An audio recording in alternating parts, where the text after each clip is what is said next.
At the gala, honoring my father-in-law, I realized I'd never been family, just a tool. When Claire said, "You need to learn to accept your role," I knew it was time to destroy the empire I built. My name is Braxton Cole, and 7 years ago, I sacrificed a $280,000 annual salary in Chicago's financial district to save a failing construction company in Springfield, Illinois. The only reason? I was in love with Clare Langston, and her family was about to lose everything. What started as an act of love became the biggest strategic mistake of my life, until I learned to turn it into my greatest weapon. I met Claire at a financial seminar in downtown Chicago, where I was the keynote speaker. At 28, I was already a senior strategic advisor at Meridian Investment Group, orchestrating deals worth hundreds of millions. Claire wasn't like the other attendees frantically scribbling notes. She sat confidently in the third row, listening with that subtle smile that would eventually destroy my life in Springfield and rebuild it stronger than ever. After my presentation on sustainable investment strategies, she approached me with a challenge. "Do you really believe success only comes from what you create?" she asked. I was captivated immediately. Clare Langston was intelligent, sharp, but carried herself with a warmth that made me want to tell her everything about the markets, about the late-night strategy sessions, about the rush of turning chaos into profit. We dated for 2 years before I proposed in that small Chicago park under a blazing sunset. Claire cried when she said yes, and I thought I was the luckiest man alive. Our wedding in Springfield was simple but perfect. Looking back now, I realize it was the last time I felt truly valued by the Langston family. Everything changed when Claire told me about her father's company drowning in debt. "Langston Construction is going under," she said one evening, her voice trembling. "Dad's too proud to admit it, but they owe $1.2 million to creditors and have maybe 6 weeks of operating capital left. Can you help us, Braxton?" I looked into her desperate eyes and made the decision that would define the next 7 years of my life. I resigned from Meridian Investment, walking away from a partnership track that would have made me worth $2 million by age 35. My colleagues thought I'd lost my mind. "You're throwing away everything for a small-town construction company?" my mentor asked. "This is career suicide." But I believed love justified any sacrifice. More importantly, I knew I could save them. I had the strategic mind, the network, and the financial expertise they desperately needed. When I arrived in Springfield, Harold Langston greeted me with barely concealed skepticism. "You think you can save this company?" he asked, his tone suggesting he doubted my capabilities entirely. The man was drowning in debt, but still managed to look down on the person offering to throw him a lifeline. I didn't waste time arguing. I got to work immediately, analyzing every aspect of their failing business. The problems were systematic: poor contract management, zero financial planning, outdated operational systems, and no strategic vision beyond the next paycheck. But underneath the mess, I saw potential. Langston Construction had solid craftsmanship and local relationships. They just needed someone who understood how to turn potential into profit. The first year was brutal. I worked 18-hour days renegotiating supplier contracts, restructuring their debt obligations, and implementing the kind of financial controls I'd used for Fortune 500 clients. I flew back to Chicago monthly, leveraging my network to secure bridge financing and attract investors who trusted my judgment more than Harold's track record. By month 8, we'd turned our first quarterly profit. By year 2, I'd secured their first $1 million contract. By year 3, Langston Construction was bidding on municipal infrastructure projects across 3 states. Harold's reaction? He started taking credit for the family vision that was transforming the company. The pattern became predictable. I'd spend weeks developing strategy, negotiating contracts, managing relationships that generated millions in revenue. Harold would show up for the signing ceremonies, beaming as local business magazines photographed him with the contracts I'd secured.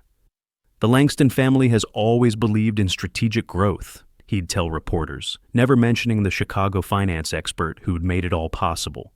7 years later, I was 35, with gray streaking my temples, and Langston Construction had become a $50 million regional powerhouse.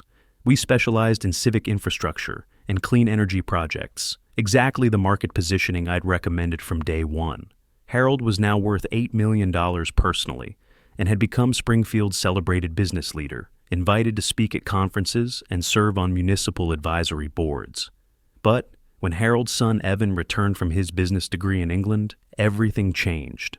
Evan walked into our headquarters like he owned the place, which technically he would someday.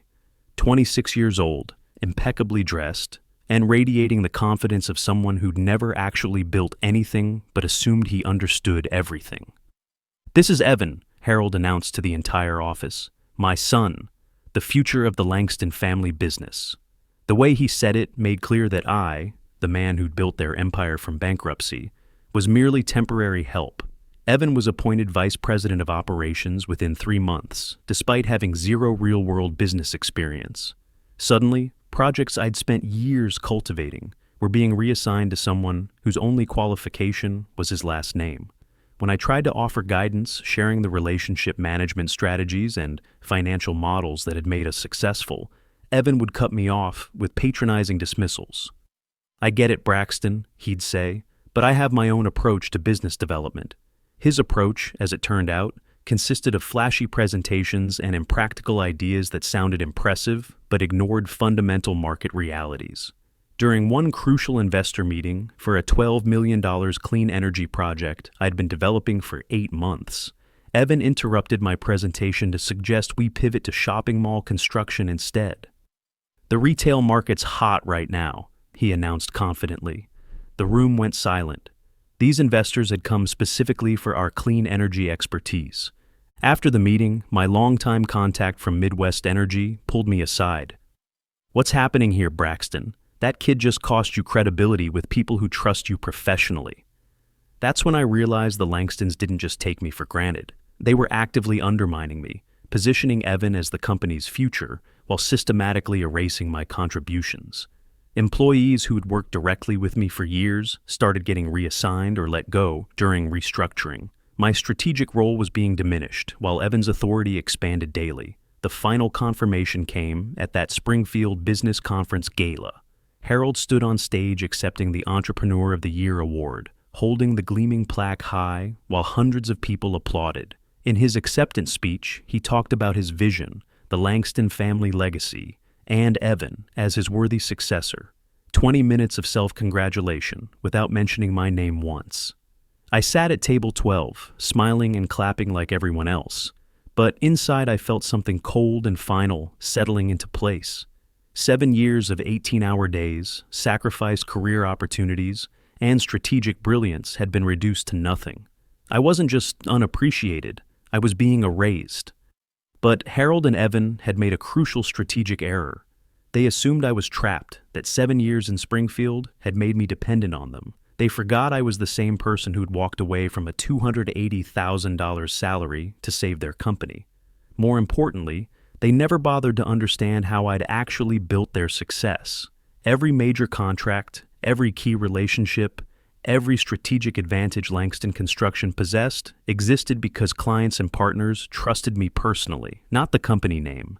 I'd spent 7 years building a professional network that spanned from Chicago to Denver. I had documented every deal, every strategic decision, every financial model in systems only I controlled. While Harold and Evan celebrated their inevitable victory, I was already 3 moves ahead in a game they didn't realize we were playing. The next morning, I made 2 phone calls that would change everything. First, I called Owen Blake, the best financial attorney in Chicago, and my former colleague from Meridian Investment. Owen had been tracking corporate restructuring cases for 15 years and understood exactly how family businesses destroyed themselves. "Braxton, I've been wondering when you'd call," Owen said. "From everything you've told me, they're setting up to push you out completely. You need an exit strategy that protects 7 years of work." My second call was to Jennifer Davis at Great Lakes Credit Union, where I'd maintained relationships that had secured Langston Construction over $20 million in financing over the years. "Jennifer, I'm considering some changes in my business arrangements. I wanted to give you advance notice that there might be some transitions in how we handle the Langston account." Her response was immediate and telling. "Braxton, you know our lending decisions on Langston have always been based on your personal guarantee and strategic oversight. If you're stepping back from the company, we'll need to reassess their risk profile immediately. That weekend, I spent 12 hours in my home office doing something I should have done years earlier, documenting exactly what Braxton Cole had contributed to Langston Construction's success. The numbers were staggering. Before my involvement, $1.2 million in debt, 6 weeks of operating capital, 12 employees. After 7 years, $50 million in annual revenue, $8 million in net worth for Harold, 47 employees, contracts across 5 states. I'd secured 89% of their major contracts personally.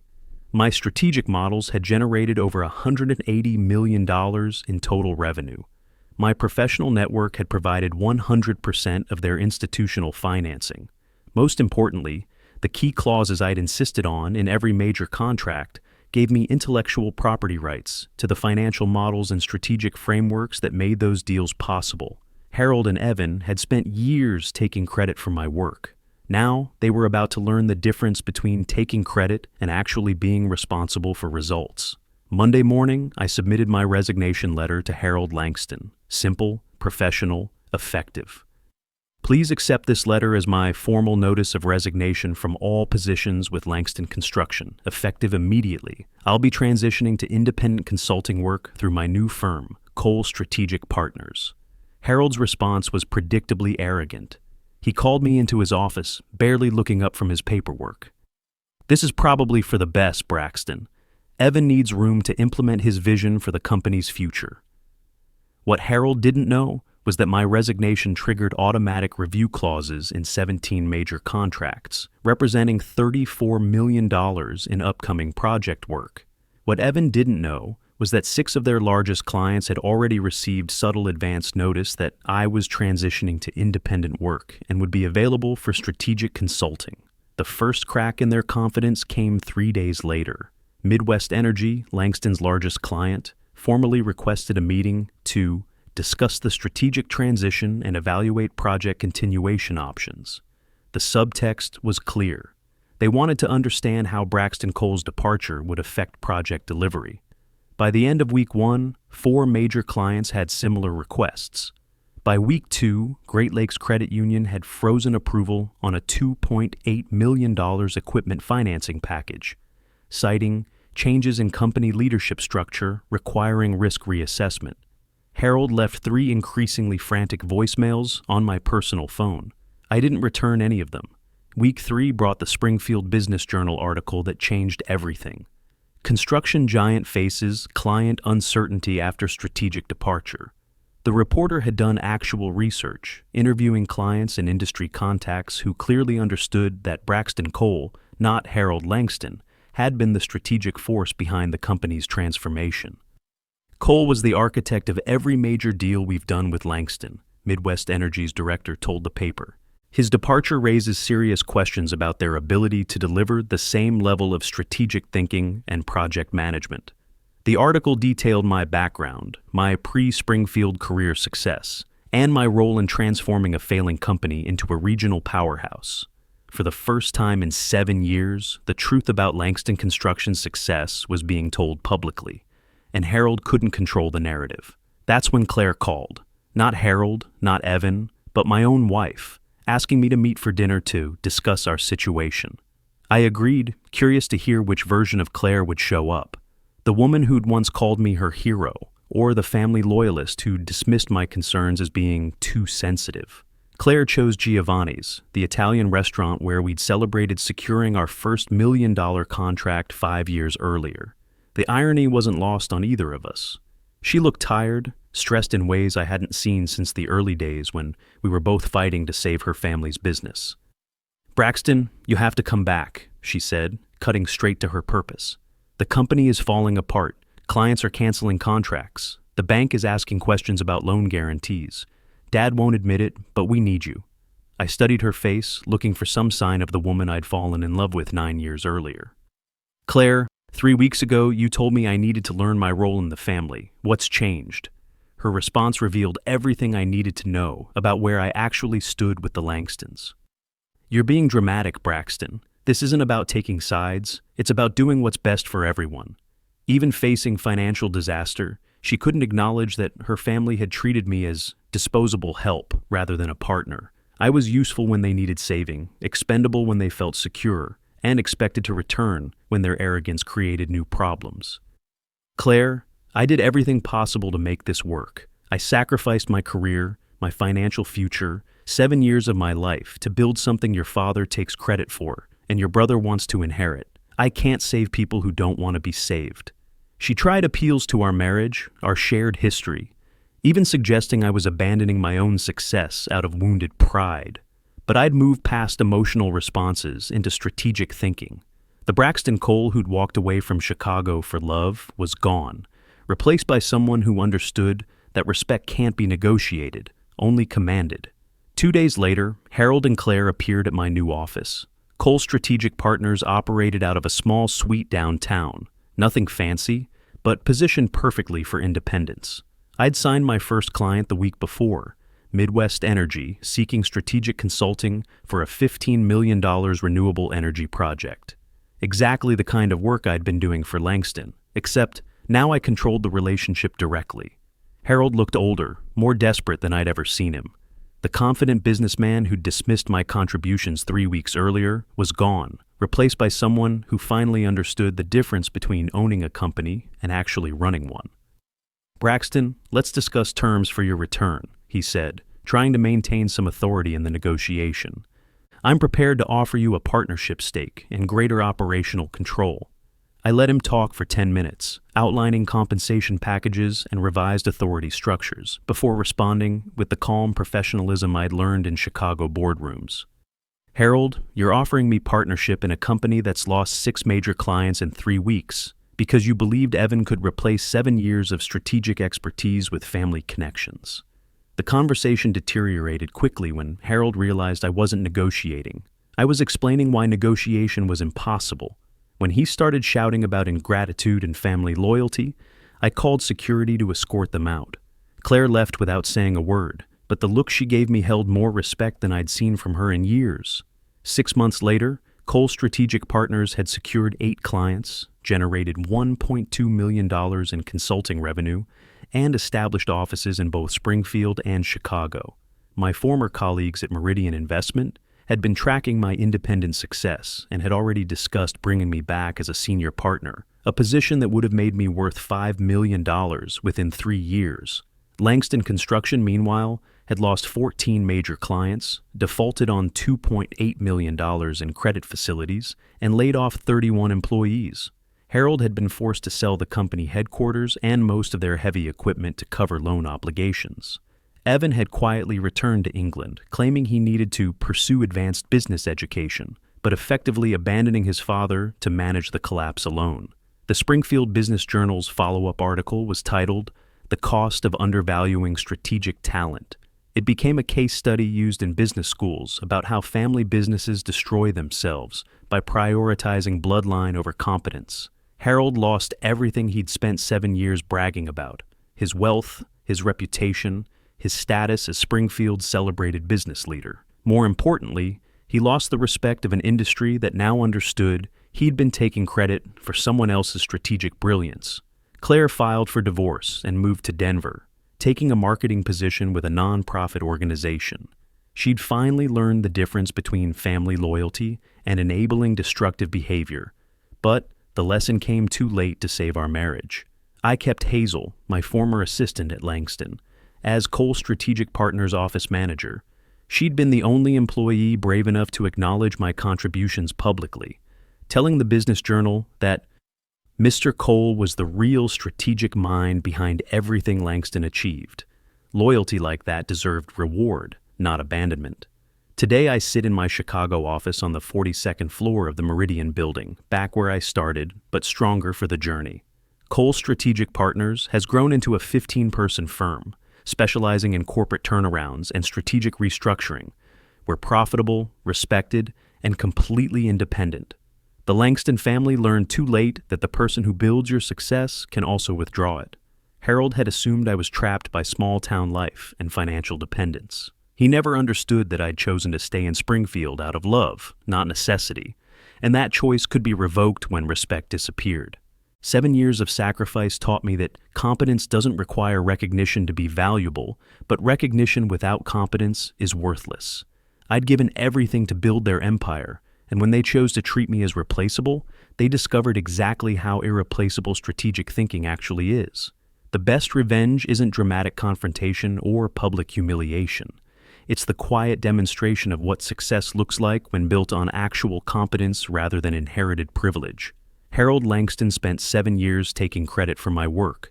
Now, he has the rest of his life to remember what his company looked like before I saved it, and what happened when he decided I was expendable. Some lessons cost everything to learn. Harold learned that blood relations don't create business success. Strategic thinking does. Evan learned that confidence without competence is just expensive arrogance. Claire learned that choosing family over justice eventually costs you both. I learned that walking away with dignity is more powerful than fighting for recognition from people incapable of giving it. The empire I built for the Langstons crumbled when I left, but the empire I built for myself stands stronger every day.